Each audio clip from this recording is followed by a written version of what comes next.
Hi friends, welcome to Sivia Times. இன்னைக்கு நம்ம வீடியோவில் வாழை மரம் வெட்டினதுக்கு அப்புறம் அதோடைய கிழங்குல இருந்து எப்படி நம்ம குடிநீர் எடுக்கிறதுங்கிறத பத்தி இந்த வீடியோவில் நம்ம டீடைல்டா பார்க்க போறோம். வீடியோவை ஸ்கிப் பண்ணாம முழுமையா பாருங்க. அப்படியே நம்ம சேனலையும் சப்ஸ்கிரைப் பண்ணிக்கோங்க. இப்போ வாங்க நம்ம வீடியோக்குள்ள போகலாம். நம்ம சேனல்ல போடுற வீடியோவை நிறைய நண்பர்கள் பார்க்குறீங்க. ஆனால் நிறைய பேர் சப்ஸ்கிரைப் பண்ணாம வீடியோ பார்த்துக்கிட்டு இருக்கீங்க. நம்ம சேனலை அப்படியே சப்ஸ்கிரைப் பண்ணிட்டு வீடியோ பாருங்க.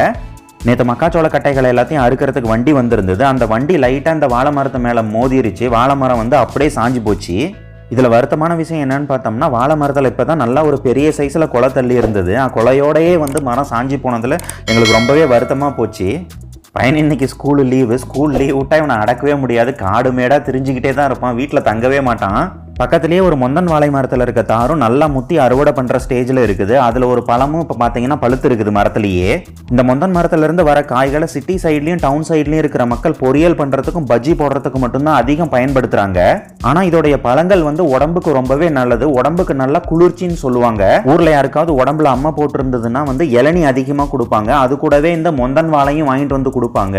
பழம் நல்லா பெரிய சைஸில் இருக்கிறதுனால ஒரு பழம் சாப்பிட்டு தண்ணி குடிச்சாலே போதும், வயிறே நிறைஞ்சு போயிடும். சாப்பிடவே தேவையில்லை, அந்த அளவுக்கு வயிறு நிறைஞ்சிரும். மனிதர்களுக்கு ரொம்பவே நல்லது இந்த பழம் உடம்புக்கு. அதே மாதிரி மாடுகளுக்கும் இந்த பழத்தை அதிகம் கொடுப்பாங்க. அறுவடை பண்ண வாழைத்தாரை கொண்டு போய் வீட்டில் வச்சுட்டு அதுக்கப்புறம் இந்த மரத்தை வெட்டி எடுக்க போறோம். இந்த வாழைத்தாரை அறுவடை பண்ண இந்த மரத்துல இருந்து தான் நம்ம தண்ணி எடுக்க போறோம். தண்ணி எப்படி எடுக்க போறோங்கிறத பத்தி ஸ்டெப் பை ஸ்டெப்பா நான் இந்த வீடியோவில் எக்ஸ்பிளைன் பண்ணியிருக்கேன்.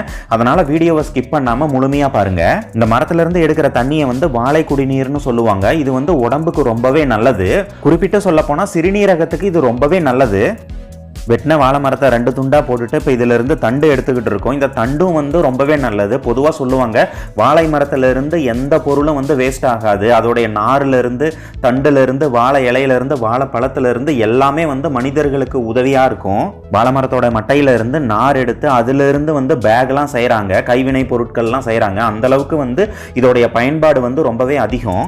அதுக்கப்புறம் பார்த்தீங்கன்னா, இந்த கீழே சாஞ்சி போயிருக்கிற அந்த வாழை மரத்தில் பூ இருந்தது, அதையும் வெட்டி எடுத்தாச்சு. இதையும் நம்ம சமையலுக்கு பயன்படுத்தலாம்னு சொல்லிட்டு வெட்டி எடுத்து உரமா வச்சுட்டேன். இந்த பூவை பார்க்க மனசே அடைய மாட்டேங்குது. பூ நல்லா பெரிய சைஸில் இருக்குது. இந்த வாழை மரத்தோடைய பூ பூவன் ரக வாழை மரம். இந்த பூவன் ரக வாழை மரத்துல இருந்து வர பழங்களும் உடம்புக்கு ரொம்பவே நல்லது. குறிப்பாக சொல்லணும்னு பார்த்தோம்னா, மூலம் பிரச்சனை இருக்கிறவங்க நைட்டில் இந்த வாழைப்பழங்களை சாப்பிடுவாங்க டெய்லியும்.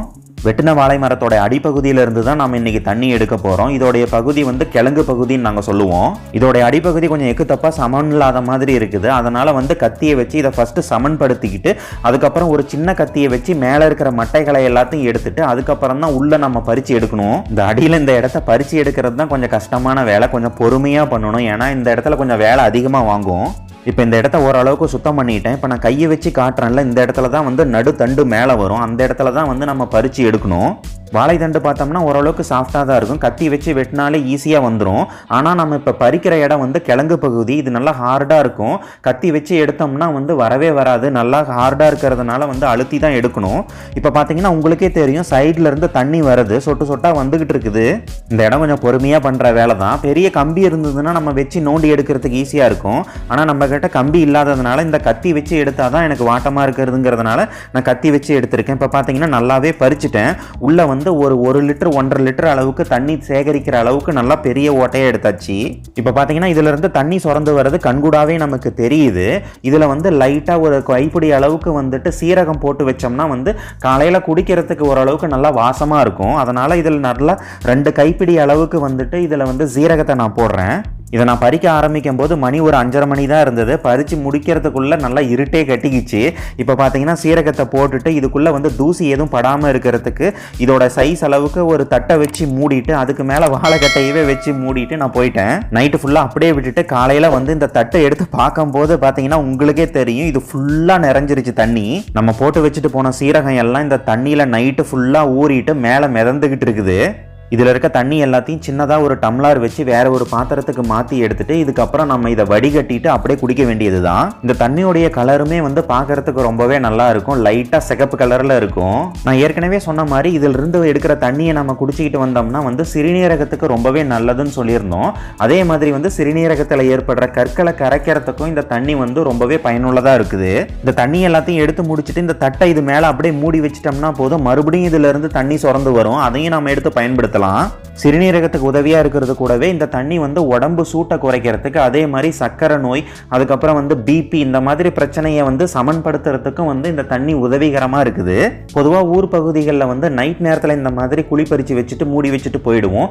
காலையில் வந்து எந்திரிச்சு இந்த தண்ணியை எடுத்து வெறும் வயிற்றுல குடிக்கிறது எங்கள் ஊர் சைடில் ஒரு பழக்கம்.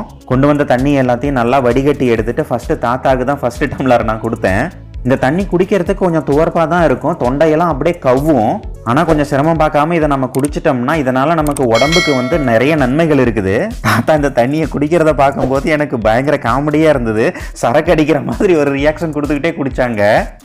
அவ்வளோதான் நண்பர்களே இன்னைக்கான வீடியோ. இந்த வீடியோ உங்களுக்கு பிடிச்சிருந்ததுன்னா லைக் பண்ணுங்கள், உங்கள் ஃப்ரெண்ட்ஸுங்களுக்கு எல்லாத்துக்கும் ஷேர் பண்ணுங்கள். மறக்காமல் நம்ம சிவியா டைம்ஸ் சேனலை சப்ஸ்கிரைப் பண்ணுங்கள். தேங்க்யூ.